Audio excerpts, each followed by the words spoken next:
Hello guys, good morning सम्पूर्णलाई। I hope हजुरहरू पनि सन्चै हुनुहुन्छ होला। म पनि सन्चै छु। आज चाहिँ मैले सानो मिनी भ्लग लिएर आइरहेको छु। आई होप हजुरहरूलाई मन पर्न सक्छ कि सक्दैन त्यो चाहिँ थाहा भएन। त्यही पनि आज चाहिँ म दिनभरि घरमा बस्ने भएकोले सानो आज दिनभरिको मैले गरेको किराकार्यहरू देखाउँदैछु साथीहरू। आज चाहिँ म चारो खोज्दैछु साथीहरू, दिनभरि घरमा भएको कारणले। हेर्नु न साथीहरू, हाम्रोमा त एकदम चारोको दुःख छ क्या आजभोलि त। अनि त्यही भएर मैले चाहिँ अब चारोको दुःख भयो नि, सुँगुरलाई भोकै त राख्नु भएन भनेर इस्कुस टिप्दै काट्दै दिँदैछौँ क्या साथीहरू। इस्कुस डोक्नु बेला पारिसकेँ। अनि आयो काँडा रहेछ हौ, इस्कुस टिप्दैछु साथीहरू, देख्न सक्नुहुनेछ।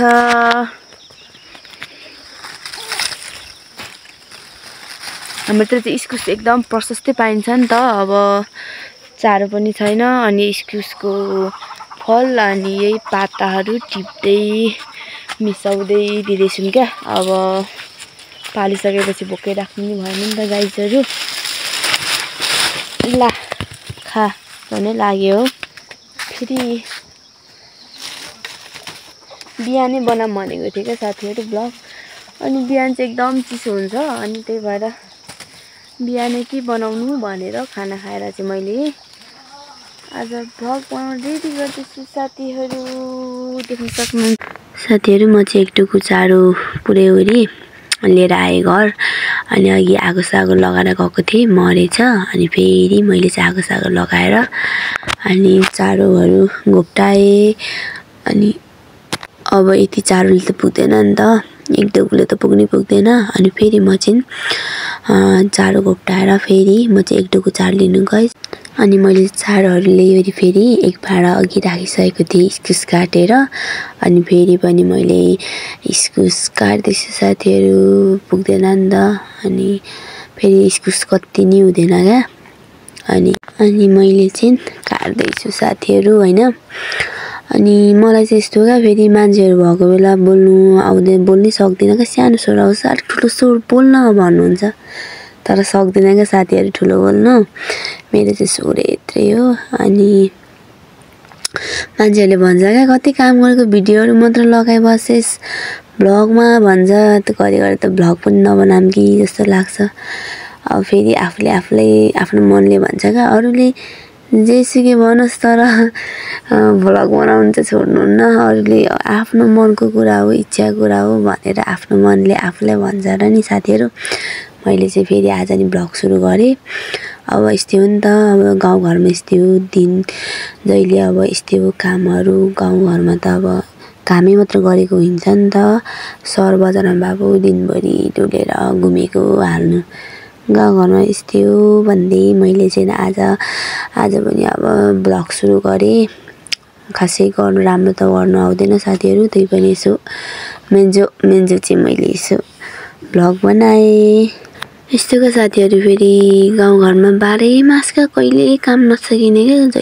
जहिले कामै काम। अब आजभोलि पनि मङ्सिर लागिरहेछ, धमाधम धान उठाउने काम छ। अनि आज चाहिँ म फेरि दिउँसो घरमै थिएँ, कहीँ पनि गइनँ। त्यही भएर मैले खाना खाएर सुरु गरेको क्या साथीहरू। अनि यस्तो हो क्या, मान्छेहरूले चाहिँ फेरि कति काम गरेर लगाएको, काम मात्र गरेको देखाउँछस् भन्छ। अब के चाहिँ अरू त केही देखाउँदैन, अब कामै त गरिन्छ। अब अरू त दिनको अब आफ्नो दैनिकी त देखाउने हो। त्यही भएर साथीहरू आज पनि मैले भ्लग सुरु गरेँ।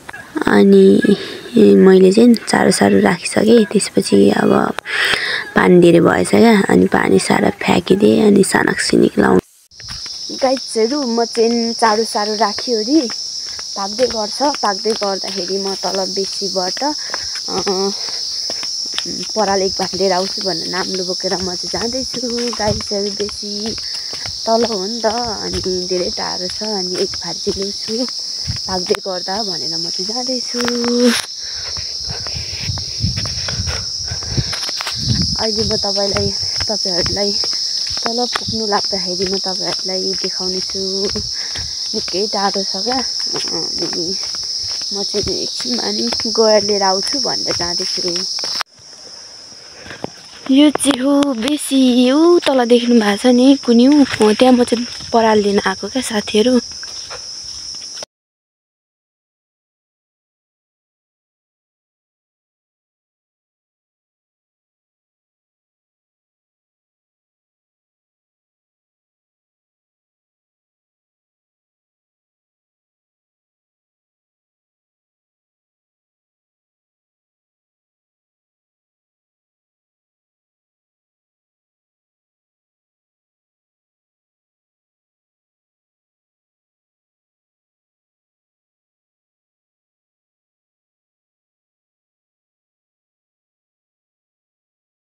गाइजहरु मान्छे छ अरे बोल्नु पाएको लाज लागिरहेछ।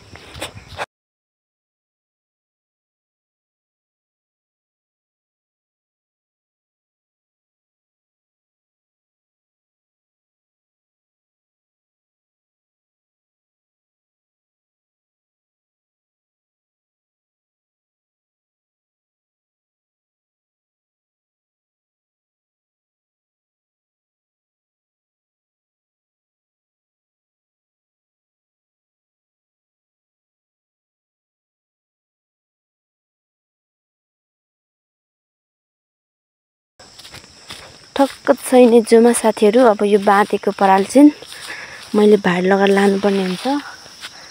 यस्तो घाम लागिरहेछ देख्न सक्नुहुन्छ गाइजहरु। अहिलेलाई चाहिँ कस्तो राम्रोसँग बेसी हेर्नुहोस् गाइजहरु, बेसी ट्रेने गाइजहरु। म चाहिँ घर आइपुगिसकेँ। ठक्कसँग राख्नुपर्ने हुन्छ। ला नाम्लो पनि त्यसो भोलि बिहान फेरि जान्छु। हाम्रो चाहिँ कोदो सुकाइराख्नु भएको छ यहाँ खोलामा। यहाँ डाँडाबाट हेर्ने हाम्रो भ्यू। अब आजलाई चाहिँ यति नै गाइजहरु। भोलि बिहान फेरि जानुपर्ने हुन्छ। अब साह्रो पनि पाकेन। अब रात पनि आज भोलि छिटै पर्छ नि त साथीहरू। अनि अब खोलेसोले राख्नुपर्छ फेरि चारो निकालेर। खोलेसोले खानासाना बनाउनु त रात झिमिक्कै हुन्छ खोलेसोले दिँदा। त्यही भएर आजलाई चाहिँ यति नै साथीहरू। अब मेरो भिडियोहरू मन पऱ्यो भने लाइक कमेन्ट सेयर गर्न नभुल्नु होला भन्दै आजलाई चाहिँ बाई बाई साथीहरू।